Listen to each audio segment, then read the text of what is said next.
L'attention de qui désires-tu?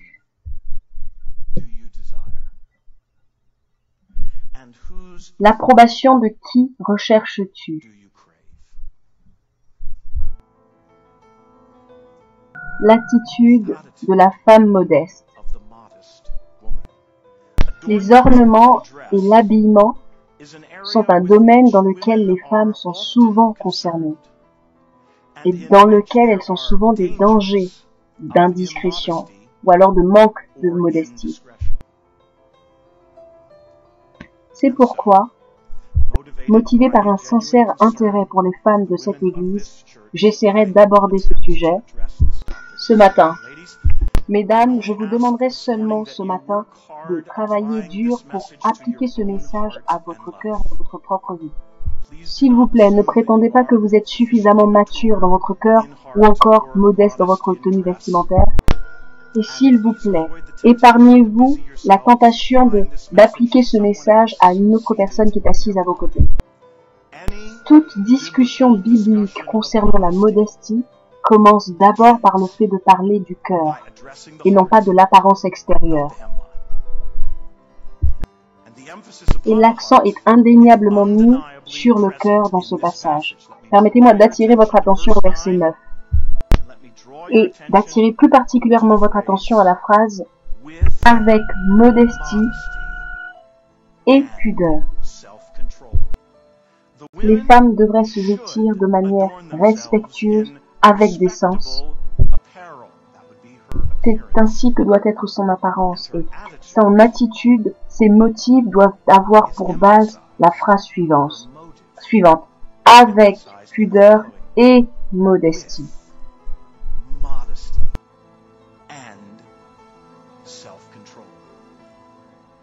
Toute apparence décente est premièrement le fruit d'un cœur pieux. Mesdames, votre garde-robe est une publique affirmation de vos motivations personnelles et privées.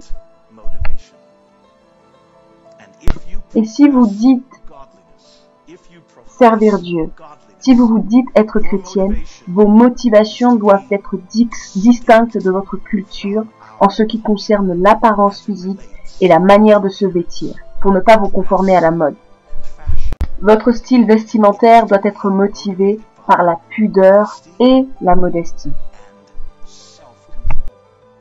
Écoutez, le manque de pudeur est beaucoup plus que le fait de porter une mini-jupe ou encore une mini-robe. Le manque de pudeur est avant tout une expression de l'arrogance. Le manque de pudeur révèle l'absence de l'humilité. Le manque de pudeur est un acte qui attire une attention que nous ne méritons pas. Un cœur modeste et pudique est toujours à la base d'un habillement modeste. La modestie est l'humilité qui s'exprime dans le style vestimentaire. La modestie est l'humilité exprimée dans le style vestimentaire. C'est le désir d'être au service des autres et plus particulièrement des hommes, afin de ne pas promouvoir ou provoquer la sensualité ou la convoitise.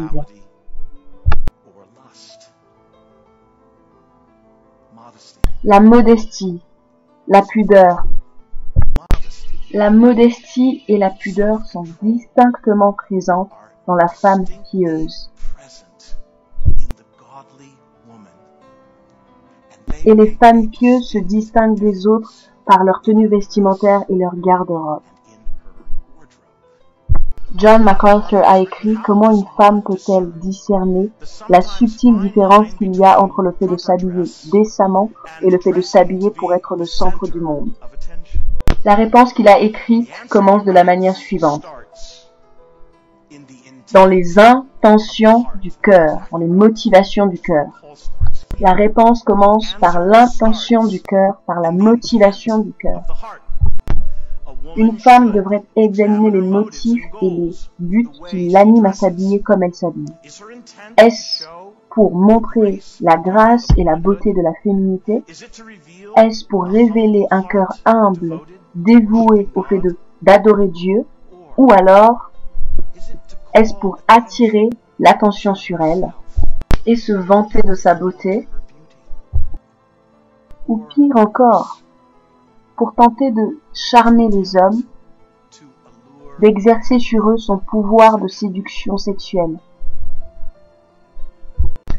Une femme dont la priorité est d'adorer Dieu considérera de manière attentive la manière dont elle s'habille, parce que son cœur dictera sa garde-robe et son apparence. Vous devriez vous demander vous-même si votre apparence et votre style vestimentaire sont en accord avec les valeurs bibliques concernant la modestie, la pudeur et le fait de s'habiller décemment. Ou alors, est-ce que votre coiffure, votre style vestimentaire révèle une identification particulière et une fascination pour les valeurs de la culture pécheresse dans laquelle vous vivez? Mesdames, qui vous inspire votre style vestimentaire? À qui vous identifiez-vous au travers de votre style vestimentaire? Vos exemples sont les femmes pieuses de la Bible ou alors les femmes mondaines de notre culture? Avez-vous pour modèle Esther, Déborah, Sarah ou alors Britney Spears, Halle Berry? Mesdames,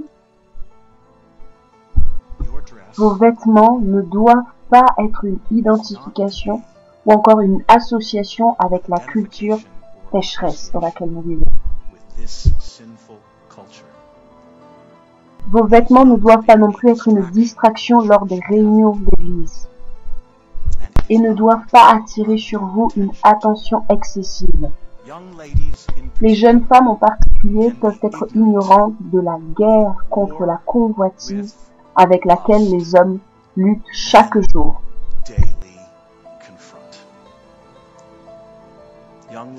Les jeunes femmes en particulier n'ont aucune idée de ce qui se passe dans la tête d'un homme, qu'il soit jeune ou vieux.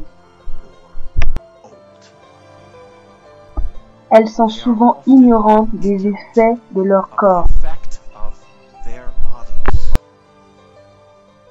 aux yeux des hommes et dans leur cœur.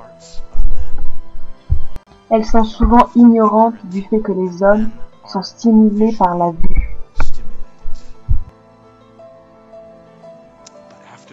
Mais après ce message, plus aucune femme ne pourra prétendre l'ignorer. Écoutez attentivement maintenant. Voici le prochain point. J'aimerais que ce soit ici une église où les personnes inconverties peuvent venir habillées de manière indécente, immodeste et être chaleureusement accueillies et non pas jugées de manière égoïste. Je veux aussi que ce soit une église où les femmes pieuses, motivées par la grâce, s'habillent modestement. Je veux que ce soit une église où les inconvertis ou les personnes immatures peuvent venir habillées sans modestie et être chaleureusement accueillies. Que cette église soit peuplée d'inconvertis, habillés immodestement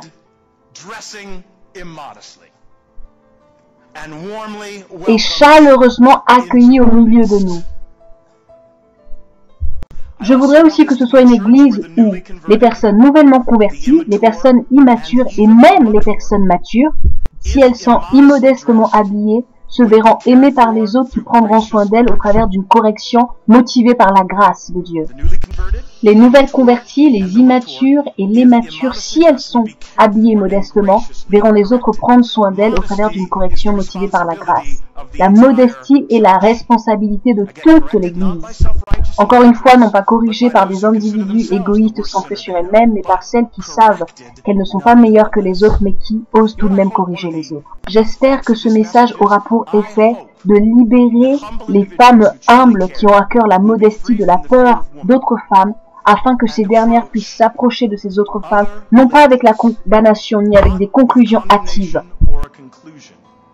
mais après avoir pris le temps d'observer soit la garde-robe en général ou alors un aspect de l'habillement d'une personne. Je serais déçu si ce n'est pas là l'effet ou alors le fruit de ce message? Qu'est-ce qui doit être remarquable concernant une femme qui fait profession de servir Dieu? Ce n'est pas sa garde-robe, mais ses bonnes œuvres. L'on doit remarquer un style de vie qui désire servir les autres. C'est là l'ornement qui convient à la femme qui fait profession de servir Dieu. C'est l'ornement dont doivent se parer les femmes qui se disent chrétiennes. C'est là, en effet, l'effet transformateur de l'Évangile. L'effet transformateur de l'Évangile, c'est moins de temps passé dans la salle de bain, moins de temps dans les centres commerciaux à faire du shopping et plus de temps pour servir la famille et l'Église. C'est pourquoi, mesdames, qu'est-ce qui vous préoccupe le plus? Le shopping ou alors les bonnes œuvres? Pourquoi vous remarque tant? Pour vos vêtements ou alors pour les bonnes œuvres? Pourquoi êtes-vous connu? Pour la mode ou alors pour les bonnes œuvres? Qu'est-ce qui retient le plus l'attention en ce qui vous concerne? Vos vêtements ou votre caractère? Et mère, qu'est-ce que vos filles apprennent de vous?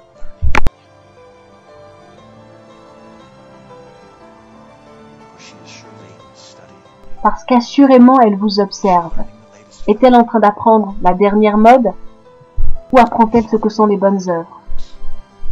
Voyez-vous, Paul n'est pas simplement en train de recommander la modestie dans le style vestimentaire. Il insiste pour que plus de temps, plus d'énergie soit consacrée au fait de s'orner spirituellement par les bonnes œuvres.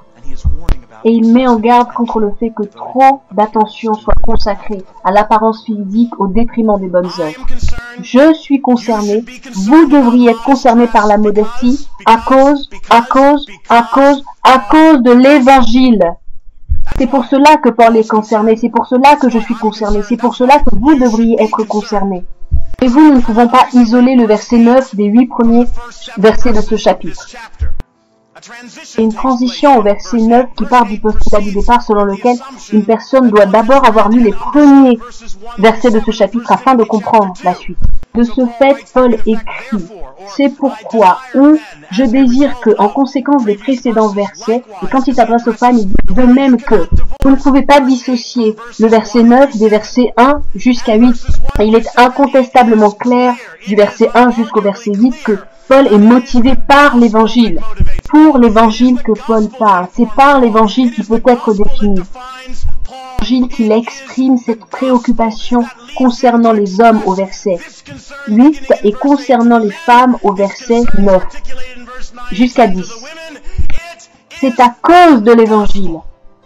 Peu importe le sujet, Paul enseigne chaque thème par rapport à l'Évangile. Pour Paul, tous les sujets prennent racine dans l'Évangile et ont un rapport avec l'Évangile. S'il vous plaît, n'interprétez pas mal ce message, ne le comprenez pas mal, ne l'appliquez pas mal. Paul n'est pas un conservateur. Ici question de quelques alternatives ou alors de quelques plus au livre des vertus. Il s'agit encore moins de quelques clés de la moralité. La modestie concerne l'Évangile. Voilà de quoi il est question, de l'Évangile. La modestie dans le style vestimentaire. Les femmes qui sont caractérisées par des bonnes œuvres. Ce sont là les conséquences de l'Évangile dans leur vie. C'est l'effet transformateur de l'Évangile. Un cœur modeste. Une tenue respectable. De bonnes œuvres. C'est ainsi que nous devons nous distinguer par rapport à nos frères qui sont sauvés, par rapport au monde qui n'est pas encore sauvé, et finalement par rapport à notre Seigneur qui nous a sauvés. Il est question de l'Évangile. La bonne nouvelle de l'Évangile nous parle aussi du pardon. C'est pourquoi pour toutes celles qui ont été convaincues de péché au travers de ce message, je souhaite à ce moment vous conduire vers la croix, afin que vous y contempliez les merveilles de l'œuvre rédemptrice de la croix où le Prince de gloire est mort.